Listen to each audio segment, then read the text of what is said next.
Welcome back, everyone. Ready for another deep dive? Always. What are we looking at today? Today we're gonna be diving into this concept of gang stalking. It's Okay. something that's it's become really popular online, and we're gonna be looking at it through the lens of a specific source. Oh, okay. From 2011, a talk show episode, and this episode features a self-proclaimed insider Interesting. who goes by the name Agent Nine. Agent 9. This is going to be good. Oh, it gets really interesting. This Agent 9, they claim to be both a victim and a perpetrator of gang stalking. Okay, so right off the bat, we've got some contradictions. Exactly, and that's what makes this so fascinating, right? We're trying to figure out, Yeah. is this a genuine case of whistleblowing? Hmm. Is this a cry for help? Or is there something else going on here? Right, right. So the format of our source material is a little unusual. It's a recorded conversation between Agent 9 Okay. and the talk show host, whose name is Vancouver, I see. but Agent 9 only appears as a guest in the chat room. Oh, wow. So they're kind of like this digital phantom, dropping these bombshell claims and then disappearing back into the ether. Just from the format alone, what are your initial thoughts? Does this raise any red flags for you? Well, I mean, the anonymity does make you wonder, right? If they're so concerned about their safety, why even speak out at all? Right, right. It's like, are they trying to expose the truth, or are they trying to spread disinformation? Or maybe even just attention seeking? It's hard to say at this point. Okay. Well, let's dive into some of Agent Nine's specific claims and see if we can make any sense of it. Sounds good. One of the first things Agent 9 talks about is gang stalking being an indoctrination process. Indoctrination. Yeah. They describe it as this systematic effort to strip individuals of their identity, to force them into a new belief system. It's almost like brainwashing, wouldn't you say? Yeah, I can see the parallels. The psychological impact of feeling like your sense of self is under attack, it can be really damaging. It can make someone more vulnerable to accepting alternative explanations for what's happening, even if those explanations seem outlandish to others. It's like the more isolated you are, the more susceptible you become to these kinds of beliefs. Exactly. And it gets even darker when Agent 9 claims that targeted individuals, or TIs as they're often called, are eventually turned into perpetrators themselves. So the victims become the victimizers. That's what Agent 9 claims. They paint this picture of a cycle where TIs are forced to participate in the very system that's tormenting them. Wow. I mean, that idea of being co-opted by the very thing you're trying to escape, that's got to be terrifying. It is. It creates this sense of utter hopelessness, like there's no way out. And that kind of paranoia can really take hold, especially if someone's already feeling isolated or misunderstood. It's like a self-fulfilling prophecy. It's a really disturbing thought. And then Agent 9 goes on to describe this thing called the Snitch Brigade. Have you ever heard of that? Snitch Brigade. No, what is that? So, according to Agent 9, the Snitch Brigade is this network of informants who are offered a way out of their supposed torment if they agree to betray their fellow TIs. Oh, wow. That's messed up. It is. It's like this Faustian bargain where you have to choose between your own freedom and the well being of others. It really preys on people's vulnerabilities, their need for connection, their desire to escape the pain they're experiencing. It makes sense from a psychological standpoint. Yeah. If someone feels completely alone and persecuted, the promise of belonging, even within a morally questionable group, could be very tempting. It's almost like a cult tactic, wouldn't you say? Absolutely. It's all about creating this in-group, this sense of us versus them. And once you're in, it becomes very difficult to leave. Because anyone outside the group is automatically the enemy, right? Exactly. And that isolation just reinforces the group's beliefs, no matter how outlandish they might seem. Yeah. It's a classic control tactic. We see it in cults, in abusive relationships, even in some political movements. It's all about isolating the individual and making them dependent on the group for their sense of reality. And that brings us to another one of Agent Nine's claims that speaking out is futile. Futile. Like no matter who you tell, they'll end up being compromised by the system. Yeah, that's the gist of it. Agent 9 claims that everyone you try to contact, everyone you try to confide in, will eventually be turned against you. That's a pretty bleak outlook. It is. It creates this chilling sense of inevitability. Like there's no point in even trying to resist. And that's exactly the point, isn't it? To instill a sense of hopelessness and powerlessness.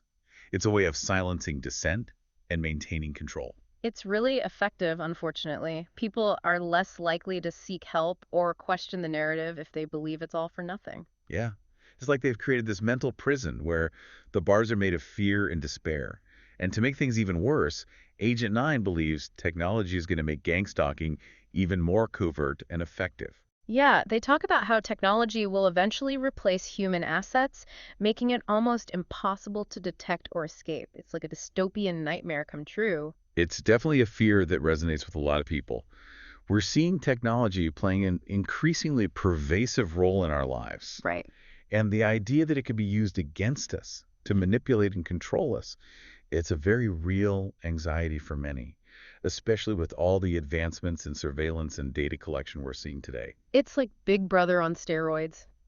And you know what's really interesting? Agent 9 claims there are no real TIs. Wait, what? I thought the whole point of game stalking was to target specific individuals. That's what's so mind-bending about this whole thing. Agent 9 claims the entire TI community is actually a training ground for perps. Like, it's all an elaborate setup with trainers and students. So everyone who believes they're being targeted is actually being groomed to become a perpetrator. That's a pretty twisted concept. It is. And it goes even further. Agent 9 claims there's an advanced placement program for the most promising perps in training. It's like they're creating this hierarchy of abuse. So where does Agent 9 fit into all of this? Are they a trainer? A student? Well, get this. Agent 9 claims to be one of these students. They're part of this advanced program, which makes their decision to speak out even more baffling. Hold on. So they're claiming to be both a victim and a perpetrator. And they're risking everything to expose this system they're supposedly a part of. Exactly. It's a complete contradiction. Why risk your life to expose something you're actively participating in? It doesn't make sense. Unless. Unless it's all part of the game. Maybe this whole expose is just another layer of manipulation designed to further entrench believers in the gang stalking narrative. It's a possibility we have to consider. It's like the more we try to unravel this web of contradictions, the more tangled we become. Right. So, how do we make sense of all of this? How do we separate fact from fiction when we're dealing with someone who's so deeply embedded in this belief system? That's the challenge, isn't it? We need to look for inconsistencies, for patterns of behavior that might give us clues about Agent Nine's true motivations. And we need to be aware of our own biases, our own tendency to see what we want to see. It's like trying to solve a puzzle where the pieces keep changing shape. Exactly. But that's what makes this deep dive so fascinating. We're trying to understand not just the claims themselves, but the psychology behind them. What makes someone believe in something so strongly, even when there's little to no evidence to support it? It's a question we'll continue to explore as we delve deeper into Agent Nine's claims. Stay tuned for part 2 of this deep dive, where we'll unpack some of the psychological and social factors that contribute to beliefs about gang stalking. So we're left with this question, uh, is there edge and truth to Agent Nine's claims? Or are we just looking at, like extreme paranoia and delusion here? Yeah, that's really what we're trying to figure out, right? Like Agent 9 spoke with such conviction, Right. and they went into such detail, you almost can't help but be drawn in. I know, it's compelling. But then you remember, they're claiming to be both a victim and a perpetrator. How does that even compute? Yeah, that's where things start to get a little murky. Yeah. Understanding the dynamics of cults and manipulative groups, I think, can shed some light on this. Oh, okay, how so? Well, think about it. Leaders in these groups, they often present themselves as both powerful figures, right? Like they have this inside knowledge, Right. but they're also victims of some external force. Mm-hmm. Could be the government, could be a shadowy cabal, whatever. It's always some they, right? Always a they. And that's the key. It creates this sense of shared persecution, Mm-hmm. which strengthens the bonds within the group, Mm. makes them feel like they're all in it together. So it's like this us versus them mentality. Exactly. Yeah. And the them is basically anyone outside the belief system. Anyone who doesn't buy into their narrative. Exactly. Which is why these groups thrive on isolation, right? The more isolated you are, the more you rely on the group for information and validation. And the harder it becomes to challenge those beliefs, even if they're based on flimsy evidence or just complete fabrications. Which brings us back to Agent Nine's claim that every person a TI tries to contact becomes compromised. Right, right. Is that something you see a lot of in these kinds of circles? That fear that everyone outside the group is either an enemy or a potential recruit? Oh, absolutely. It's a common theme in a lot of conspiracy theories. This idea that the enemy is all-powerful, that they can infiltrate any group or organization. It's like they think they are everywhere, watching everything. Exactly. It creates this climate of fear and mistrust, which of course is exactly what the leaders want. Right, because it keeps people from speaking out, from seeking help. Exactly. Why would you reach out for help if you believe everyone around you is already compromised? It's a self-perpetuating cycle of paranoia and isolation. But okay, let's play devil's advocate for a second. Let's say there is some truth to this whole gang stalking thing. How could something this big and elaborate be kept secret? Wouldn't there be some kind of evidence?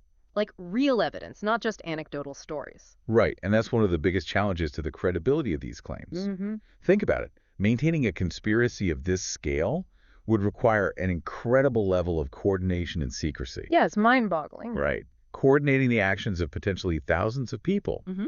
across multiple locations, all while keeping it completely under wraps, it seems highly improbable, to say the least. Yeah, but Agent 9 did offer some explanations. They talked about manipulating people, exploiting their weaknesses, playing on their fears. True, but even if you could manipulate individuals into participating, the sheer scale of the operation, Right. logistically speaking, it just doesn't seem feasible. And what about the technology aspect? Agent 9 claims it's being used to make gang stalking even more covert and effective. Could that be part of the answer? Well, technology definitely plays a role in surveillance and data collection these days.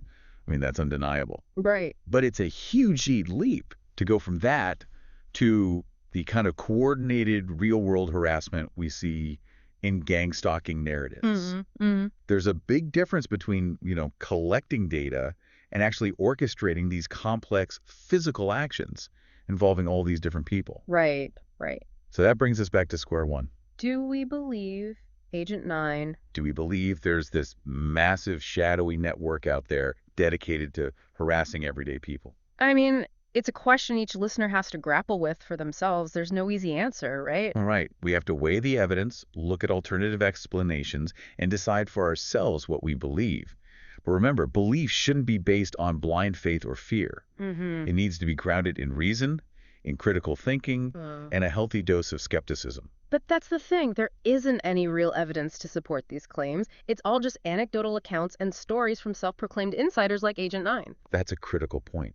The lack of concrete evidence is one of the biggest red flags when you're evaluating these claims. Mm-hmm. If something this widespread and systematic were happening, you'd expect to see some corroborating evidence. Yeah. Police reports, legal cases, whistleblowers, Right. something. But instead, all we have are these stories circulating online, often in echo chambers, where people just reinforce each other's beliefs without any critical examination. And that can be incredibly dangerous. It Mhm. creates this breeding ground for misinformation and paranoia. So let's talk about the so what of all this. Okay. What do we do if we encounter someone who believes they're being gang stalked? How do we approach that situation? Well, I think the most important thing is to approach it with empathy and understanding. Mm. Remember, these beliefs, they often stem from very real fear and anxiety, even if the perceived threats aren't based in reality. Mm-hmm. If you just dismiss someone's concerns outright, it's only going to make them more defensive and less receptive to hearing what you have to say. Right, but we also can't just validate their beliefs, right? We can't just go along with something that seems delusional. Of course not. It's a delicate balance. We need to acknowledge the person's feelings without necessarily endorsing their beliefs. So, like, how do we do that? Well, you can start by validating their emotional experience. Hmm. Say things like, I understand you're feeling scared and vulnerable, or it sounds like you're going through a really tough time. Mm-hmm. That way you're acknowledging their feelings without necessarily agreeing with the content of those feelings. Right, so we're validating the emotion, not the belief itself. Exactly. And then what? Do we try to, like, talk them out of it? Do we present them with facts and evidence? Sometimes that can be helpful, but it's important to do it in a way that's respectful and non-confrontational. Mm-hmm. Instead of saying, you're wrong, you could say something like, I've read some research that suggests, or have you considered the possibility that? So we're planting seeds of doubt, but not forcing them to accept a different perspective. Exactly. You're inviting them to engage in critical thinking without directly challenging their beliefs. Okay, but what if they're just not receptive to any alternative explanations? What if they're just dead set on believing that they're being targeted? Well, in those cases, I think the best thing you can do is encourage them to seek professional help. Mm-hmm. A therapist or counselor can help them explore the underlying causes of their anxiety and paranoia and develop coping mechanisms for dealing with those feelings in a healthy way. So it's not our job to fix them or change their beliefs. It's more about providing support and resources, and helping them navigate this difficult terrain in a safe and productive way. Exactly. And I think it's also about promoting critical thinking and media literacy skills in general. We live in a world where misinformation spreads so easily, especially online. Hmm. It's crucial that we equip ourselves and others with the tools to evaluate information, identify bias, and discern between credible sources and those that are spreading fear and paranoia. Because at the end of the day, the truth matters, right? We have a responsibility to ourselves and to others to seek it out, Hmm. even when it's uncomfortable or challenging. We need to be willing to question our own assumptions, our own biases, and to engage with information in a critical and discerning way. And sometimes the truth is that there's no grand conspiracy, no shadowy network pulling the strings. Mm-hmm. Sometimes the truth is a lot simpler, though maybe not any easier to accept. Right. Sometimes life is just random and unfair and scary. But even in the face of all that, we can choose to empower ourselves with knowledge, Right. with critical thinking, and with that healthy dose of skepticism, right? Absolutely. Yeah. We can choose to connect with others, build communities based on trust and reason, Mm-hmm. and resist that temptation to succumb to fear and paranoia. We've spent a lot of time talking about Agent Nine's claims and, the whole psychology behind this, but there's Mhm. one thing that I keep coming back to. What's that? Why would someone who claims to be both a victim and a perpetrator risk everything to speak out? It is a bit of a head scratcher, isn't it? I mean, Agent 9 said multiple times they were risking their life. Right, Even said they were murder material for revealing these supposed secrets. right. So what's the motivation? Is it really to expose this system? Is it a cry for help? Hmm. Or could it be something else entirely? Part of me wonders if it's all just another form of manipulation, Oh, a interest. way to recruit more people into this belief system. How so? Well, think about it. By presenting themselves as this, rebel within the system, Right. Agent 9 gains a certain level of credibility, a Hmm. certain level of trust. So people who are already predisposed to believing in these kinds of Yeah, conspiracies, exactly. they're more likely to buy into what Agent 9 is saying. And especially when Agent 9 claims that what they fear most Right. is people not playing their game. Oh, I see. It's almost like they're trying to inspire some kind of resistance movement, isn't it? On the surface, it does seem that way, Mm-hmm. but even that call to resistance, it could be a manipulative tactic, right? Right. By framing it as a rebellion, Right. Agent 9 is tapping into this very primal human instinct, this desire to fight back against oppression, Mm-hmm. which, let's be honest, is a powerful motivator, Absolutely. especially for people who already feel like they're being targeted or controlled. But then there's that other claim that Agent 9 makes about every person a TI contacts becoming compromised. Right, right. So even if they are trying to expose the system and inspire resistance, Mhm. doesn't that contradict their own claim? It's a major inconsistency, isn't it? It is. It's like they're saying wake up and resist, but also any attempt to do so is futile. Yeah, it creates this sense of being trapped, like there's no way to win. Right. It's a very confusing and contradictory message, and it makes you wonder, are WE somehow being compromised just by engaging with this material? That's a good question. Are we playing right into Agent Nine's hands by dissecting their claims and trying to make sense of it all? I mean, we are talking about it, aren't we? We are. But I think the key here is to maintain that critical distance. Mm-hmm. How do we do that? Well, it all comes back to critical thinking. We have to constantly question our assumptions, look for evidence, Mm. be aware of our own biases. And remember, there are usually much simpler explanations for things than these elaborate conspiracies. Right. Sometimes the truth is a lot less exciting than we might hope. But it's still the truth, and it's Absolutely. still worth searching for. So, what does this all mean for our listeners? Where do they go from here?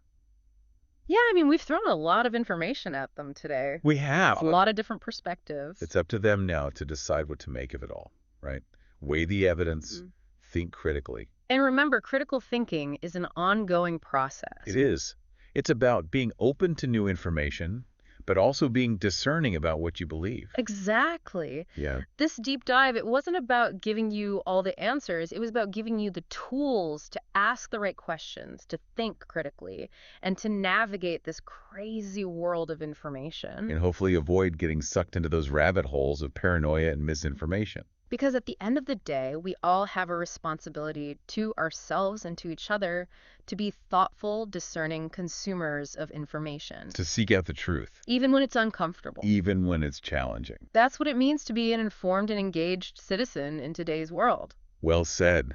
Well, on that note, I think it's time to wrap up this deep dive. Thanks for joining us, everyone. And see you next time.